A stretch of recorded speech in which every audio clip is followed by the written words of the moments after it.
আমার সোনার বাংলায় বৈষম্যের ঠাঁই নাই এই স্লোগানে কিশোরগঞ্জের কটিয়াদীতে মানববন্ধন ও স্মারকলিপি প্রদান করেছে কিন্ডারগার্টেন শিক্ষার্থীরা ও শিক্ষকরা।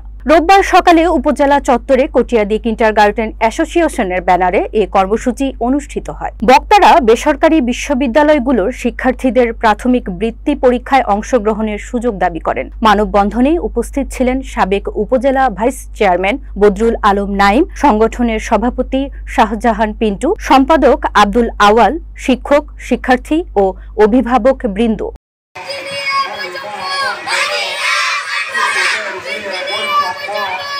17 জুলাই যে প্রজ্ঞাপনটি সরকার জারি করা হয়েছে, উক্ত সরকারি প্রজ্ঞাপনে বাংলাদেশ কিন্ডারগার্টেনের কোনো নাম নেই এবং তার সমমানের কোনো প্রতিষ্ঠানের নাম নেই এবং আমাদের যে বৃত্তি পরীক্ষা হবে ক্লাস 5-এ সেই বৃত্তি পরীক্ষা থেকে আমাদেরকে বঞ্চিত করা হচ্ছে।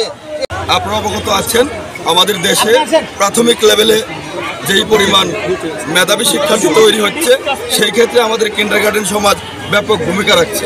আমাদের প্রাথমিক বিদ্যালয়গুলোতে যে পরিমাণ পড়াশোনা হয় আমরা দাবি করতে পারি তার চাইতে অনেক বেশি পরিশ্রম আমাদের কিন্ডারগার্টেনের শিক্ষক শিক্ষার্থীরা করে যাচ্ছে এবং কিন্ডারগার্টেনের শিক্ষার্থীরা যে রেজাল্ট করছে তা প্রশংসার দাবি রাখে।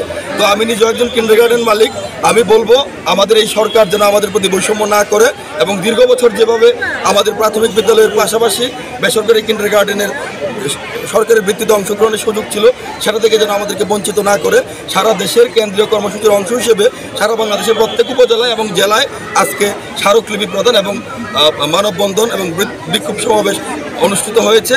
আমরা আজকে দুপুরের মধ্যে হয়তোবা হাইকোর্টের শুনানির ব্যাপারেও রায় জানতে পারবো। আমরা আশাবাদী এই সরকার কিন্ডারগার্টেনের প্রতি বৈষম্যমূলক আচরণ করবে না এবং কিন্ডারগার্টেনকে আরও অ্যাপ্রিসিয়েট করবে। আমাদের দেশের প্রাথমিক লেভেলে যেন আমাদের শিক্ষার্থীরা আরও ভালো করতে পারে।